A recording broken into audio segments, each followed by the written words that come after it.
It's been a pretty miserable time to be a sports fan in this country over the past few weeks.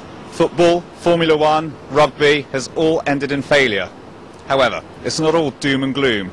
We do have a world champion we can be very proud of. Her name's Sara, and she's the world champion in freediving. Recently, she broke 3 world records in the space of 48 hours in Egypt. Let's go and meet her. Can you tell us a bit about what freediving is?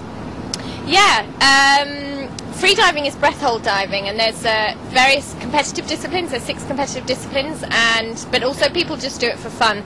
It's basically the type of diving that I do is I take a deep breath on the surface and I see how deep I can go on one breath. And how exactly deep can you go? I set a world record 2 weeks ago and I dived down to 90 metres and back. That's almost as tall as Big Ben. Wow, that's amazing. 90 metres. Yeah. So, with the risks of, I take it, blacking out, burst eardrums, your lungs being shrunk to the size of a fist, what's the appeal? It's the most amazing sport I've ever done.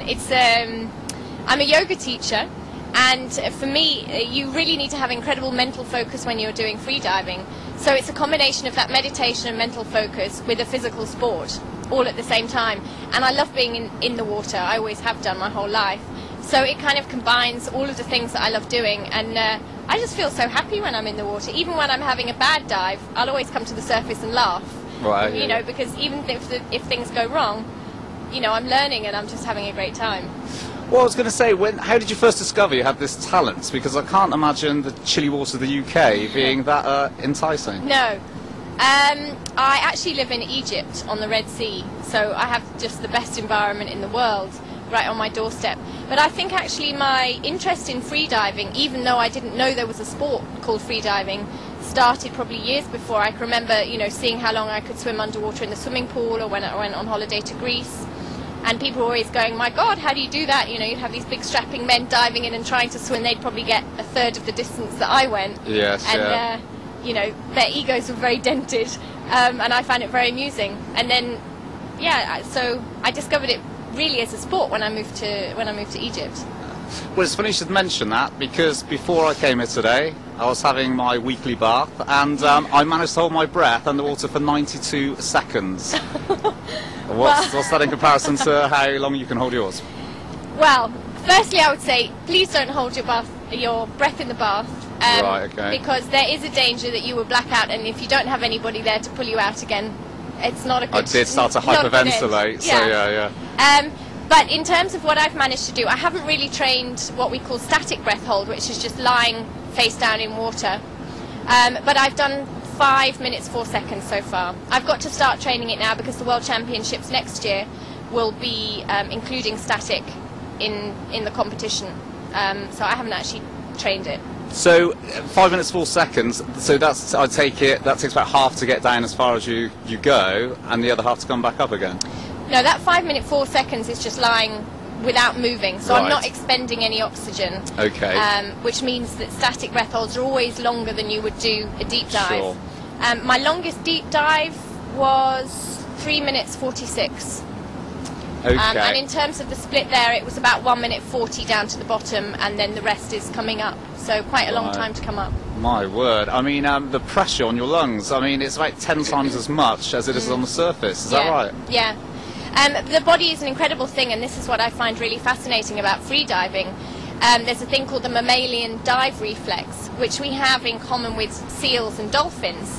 And what happens when we dive is that all of the veins and capillaries and arteries in our arms and legs close, drawing all the blood to the centre of our body. So we're feeding our heart and our brain, which is obviously very important. And what happens when your lungs shrink, also blood surrounds your lungs, enabling them to compress. Some people will find that they reach a limit, a physical limit, in that their rib cage is too stiff and they can't compress anymore, or their diaphragm isn't flexible enough. But I haven't found that limit personally yet, so I'm still looking for it. It's down there somewhere.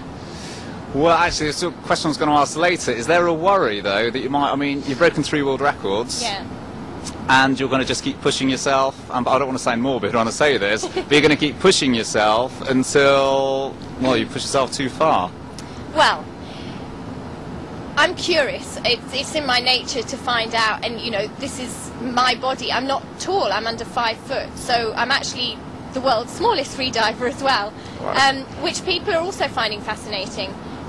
Yes, I will keep pushing myself, but in terms of the perception of freediving being a dangerous sport, it's actually incredibly safe. More people will die from scuba diving, where you have the tank of air on your back, than from freediving. And in competition, we always train with a buddy. You know, we have 3 or 4 safety divers who come down to meet us, and the dangers are actually minimal. The most thing that will happen would be a shallow water blackout, which is on the ascent, about between 10 and 0 meters from the surface. You might temporarily lose consciousness, but you have your safety divers, they bring you to the surface, you start breathing automatically. Right. So it's not you know, a big scary thing. Right, okay. Because, well, interesting, so there are safety divers around. Is it they who measure how far exactly you go? No, in competition you have an official rope which has been measured by the judges, and the night before you do your competition dive, you have to announce how deep you're going to go. So for example, for my 90-meter dive, the rope was lowered to 90 meters, and there's a plate at 90 meters with a tag with my name on. So, and I also wear my own computer depth gauges and an official depth gauge. So there's 2, if not 3, controls to check whether you've actually been down there. Oh, well, that's pretty good, because you don't want to get to 95 metres and think, no. Oh, there's no way I can prove this, so obviously... No, you can't, you're not allowed to go beyond the bottom plate. Oh, really? So, yeah, and you're tied to the line, so you physically can't go any further. Could you have gone any further, do you feel, than the 90 metres? On my 90-metre dive, no, that dive was on my limits, but then I took a 10-day break before the World Championships and announced 88 metres in that competition. I wanted to play it safe. I really, really wanted to get a medal, bring a medal home for Britain. So I was looking at the other top women. There's 2 other very strong women in the sport. And I thought that 88 would give me probably silver, definitely bronze if the silver didn't come in, and possibly also gold. And in fact, that dive was probably the easiest dive I've ever done. What an amazing woman she was. It was great to meet her.